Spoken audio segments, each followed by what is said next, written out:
I'm not starting over and someday I'll have the power of editing. So this is an awesome car back from when the United States was awesome. And I had a friend with a Camaro. I didn't have one, I was going to say. We rode around in a Camaro.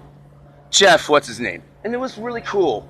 And like our country was, you know, we invented rock and roll, apple pie, moms, and Chevrolet. Not one of those, can't remember which.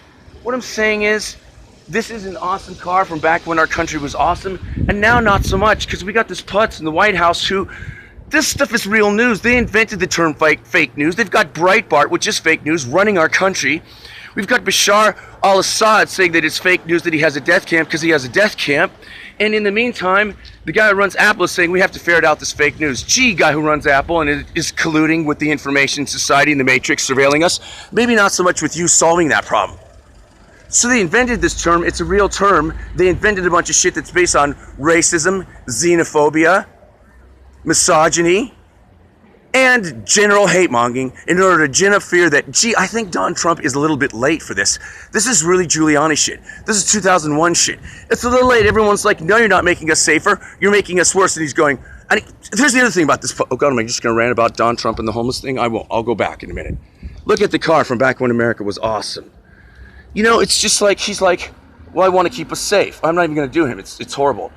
Yeah, but Don, that was a thing that worked a while back when it already was nuts, and it's not even factual now. So people are going, and so what he does to refute this shit is he talks about himself in the third person, because that's a sign of sanity. He says, listen, I know he said some things about the CIA, but I can tell you personally, because I know him, no one loves the CIA more than Don Trump. And everybody knows that when Don Trump shows up, he brings chaos, but it's because of positive change that no one else sees but him.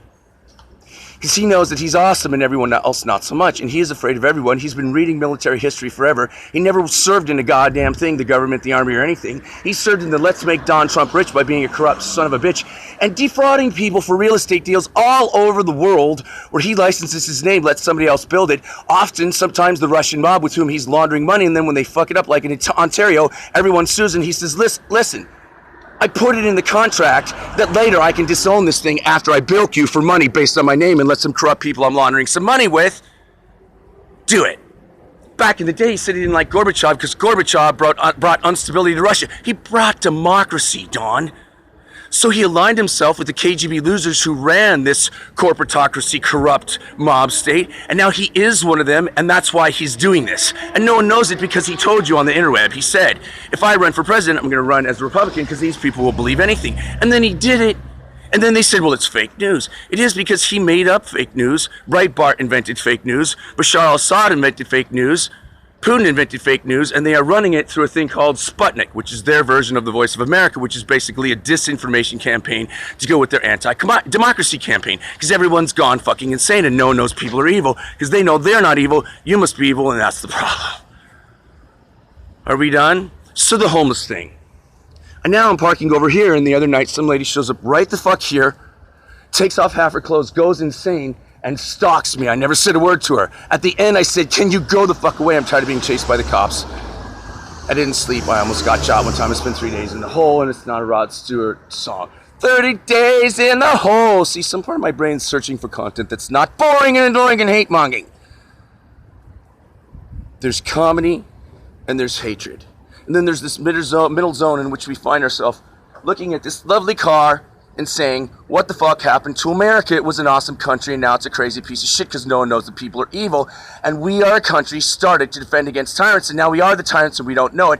And we voted for the biggest tyrant ever because we think we can restart an empire that should have never been started in the first place on power and murder and bullshit.